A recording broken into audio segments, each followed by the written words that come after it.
Santa Filomena, Virgen y Mártir, 11 de agosto.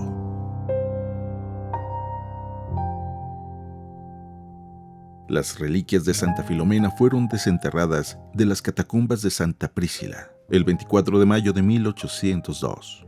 El emblema del lirio y la palma estaba grabado en el sepulcro de la santa para indicar su virginidad y su martirio. También había un ancla, un látigo y 3 flechas, 2 apuntando en dirección opuesta y una con la línea curvada en ella, significando fuego e intentando simbolizar los diferentes tormentos que la mártir sufrió en testimonio de su fe y amor a Jesucristo. Santa Filomena fue formalmente elevada a los altares por su santidad, el Papa Gregorio XVI. El mismo Papa fue testigo de la curación milagrosa de Pauline Jaricot, fundadora del Rosario Viviente, en el santuario de Santa Filomena, en Mugnano, Italia. La historia de la vida de Santa Filomena está basada en revelaciones privadas hechas por la santa en 1863 a 3 personas diferentes para permitirles saber quién era ella y cómo hizo frente al martirio. Historia de la vida según las revelaciones a la Madre María Luisa de Jesús. Yo soy la hija de un príncipe que gobernaba un pequeño estado de Grecia. Mi madre era también de la realeza. Ellos no tenían niños. Eran idólatras y continuamente ofrecían oraciones y sacrificios a sus dioses falsos. Un doctor de Roma, llamado Publio, vivía en el palacio al servicio de mi padre. Este doctor había profesado el cristianismo. Viendo la aflicción de mis padres y por el impulso del Espíritu Santo, les habló acerca de nuestra fe y les prometió orar por ellos si consentían a bautizarse. Se hicieron cristianos y obtuvieron su esperado deseo de tener hijos. Al momento de nacer me pusieron el nombre de Lumena, en alusión a la luz de la fe, de la cual era fruto. El día de mi bautismo me llamaron Filomena, hija de la luz, porque en ese día había nacido a la fe. Mis padres me tenían gran cariño y siempre me tenían con ellos. Fue por eso por lo que me llevaron a Roma en un viaje que mi padre fue obligado a hacer debido a una guerra injusta. Yo tenía 13 años cuando arribamos a la capital y nos dirigimos al palacio del emperador. Tan pronto como Diocleciano me vio, fijó sus ojos en mí. El emperador le dijo a mi padre: «Yo pondré a tu disposición toda la fuerza de mi imperio. Yo solo deseo una cosa a cambio, que es la mano de tu hija». Mi padre accedió inmediatamente a la propuesta del emperador y cuando regresamos a nuestra casa, mi padre y mi madre hicieron todo lo posible para inducirme a que cediera a los deseos del emperador y los suyos. Yo lloraba y les decía: ¿ustedes desean que por el amor de un hombre yo rompa la promesa que he hecho a Jesucristo? Mi virginidad le pertenece a él y yo ya no puedo disponer de ella. Mi padre fue obligado por Diocleciano a llevarme ante su presencia. Él hizo todo lo posible para ganarme con sus atractivas promesas y con sus amenazas, las cuales fueron inútiles. La gracia de Dios me hizo invencible. Él se puso furioso e influenciado por el demonio, me mandó a una de las cárceles del palacio donde fui encadenada. Me venía a ver todos los días y soltaba mis cadenas para que pudiera comer la pequeña porción de pan y agua que recibía como alimento. Y después renovaba sus ataques que si no hubiera sido por la gracia de Dios no hubiera podido resistir. Yo no cesaba de encomendarme a Jesús y a su Santísima Madre.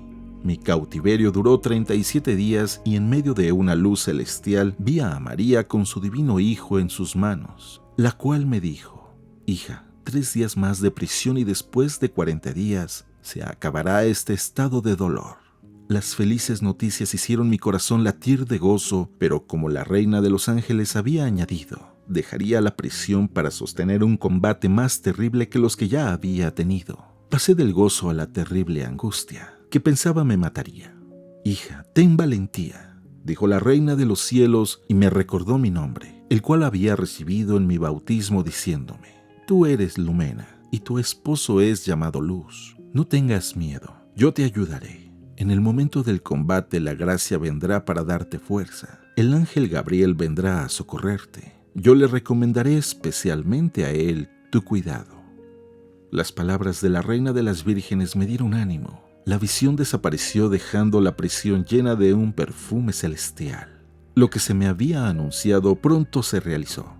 Diocleciano, perdiendo todas sus esperanzas de hacerme cumplir la promesa de mi padre, tomó la decisión de torturarme públicamente y el primer tormento era ser flagelada. ordenó que me quitaran mis vestidos, que fuera atada a una columna en presencia de un gran número de hombres de la corte. Hizo que me castigaran con un látigo con tal violencia que mi cuerpo se bañó en sangre y lucía como una sola herida abierta. El tirano, pensando que me iba a desmayar y morir, me hizo arrastrar a la prisión para que muriera.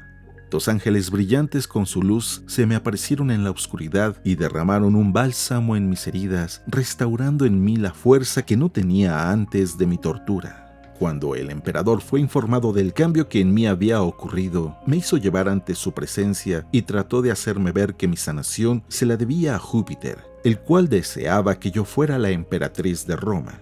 El Espíritu Divino, al cual le debía la constancia en perseverar en la pureza, me llenó de luz y conocimiento, y todas las pruebas que daba de la solidez de nuestra fe, ni el emperador ni su corte podían hallar respuesta. Entonces el emperador, frenético, ordenó que me enterraran con una ancla atada en el cuello en las aguas del río Tíber. La orden fue ejecutada inmediatamente, pero Dios permitió que no sucediera. En el momento en el cual iba a ser precipitada al río, 2 ángeles vinieron en mi socorro, cortando la soga que estaba atada al ancla, la cual fue a parar al fondo del río, y me transportaron gentilmente a la vista de la multitud a las orillas del río. El milagro logró que un gran número de espectadores se convirtieran al cristianismo. El emperador, alegando que el milagro se debía a la magia, me hizo arrastrar por las calles de Roma y ordenó que me fuera disparada una lluvia de flechas. Sangre brotó de todas las partes de mi cuerpo y ordenó que fuera llevada de nuevo a mi calabozo. El cielo me honró con un nuevo favor. Entré en un dulce sueño y cuando desperté estaba totalmente curada. El tirano, lleno de rabia, dijo: «Que sea traspasada con flechas afiladas». Otra vez los arqueros doblaron sus arcos, cogieron todas sus fuerzas, pero las flechas se negaron a salir. El emperador estaba presente y se puso furioso, y pensando que la acción del fuego podía romper el encanto, ordenó que se pusieran a calentar en el horno y que fueran dirigidas a mi corazón. Él fue obedecido, pero las flechas, después de haber recorrido parte de la distancia, tomaron la dirección contraria y regresaron a herir a aquellos que las habían tirado. 6 de los arqueros murieron. Algunos de ellos renunciaron al paganismo y el pueblo empezó a dar testimonio público del poder de Dios que me había protegido. Esto enfureció al tirano. Este determinó apresurar mi muerte, ordenando que mi cabeza fuera cortada con un hacha. Entonces mi alma voló hacia mi divino esposo, el cual me puso la corona del martirio y la palma de la virginidad.